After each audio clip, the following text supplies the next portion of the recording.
वतीनं ध्वजारोहण माननीय पालकमंत्री यांच्या शुभ हस्ते संपन्न होत आहे.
यांनी आपला रिपोर्ट दिलेला आहे आणि ही परेड निरीक्षणासाठी तयार आहे असा रिपोर्ट त्यांनी आपल्याला दिलेला आहे.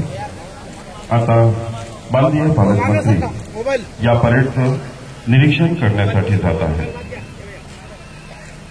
या परेडमधील प्लाटून कमांडर्स, विविध तुकड्या आणि जवान या सर्वांचं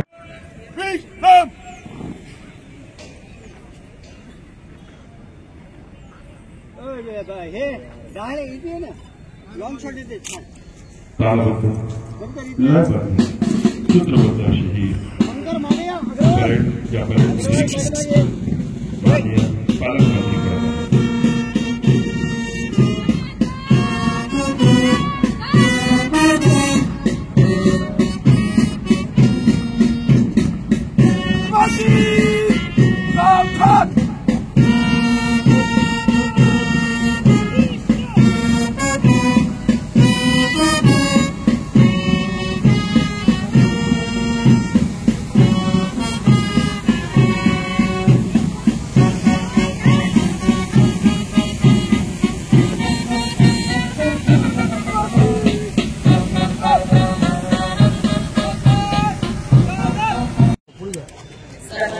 पालकमंत्री लोकप्रतिनिधी, पदाधिकारी, प्रतिष्ठित नागरिक, अधिकारी, कर्मचारी, विद्यार्थी, पत्रकार बंधू, आज आपण भारताच्या 76व्या प्रजासत्ताक दिन साजरा करत आहोत.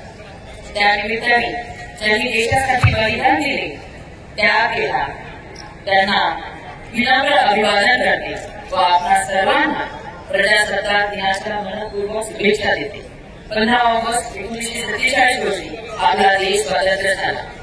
या स्वतंत्र देशाची राज्यघटना तयार करण्याचे महान कार्य भारतरत्न डॉ. बाबासाहेब आंबेडकरांनी केले. 26 जानेवारी 1950 रोजी भारत देश प्रजासत्ताक झाला आणि अंतिम सत्ता प्रजेच्या हाती सोपविण्यात आली. आपला भारत हा एक मोठा लोकशाही देश आहे. ज्या देशाची सर्व प्रजा सत्ता प्रजेच्या हाती असते तो देश म्हणजे प्रजासत्ताक होय. भारतीय राज्यघटनेमुळे लोकांना आपले हक्क आणि कर्तव्य याची जाणीव, भारताचे स्वतंत्र अबाधित ठेवणे, भारतीय संविधानाचे पालन करणे ही आपली सर्वांची सामुदायिक जबाबदारी आहे.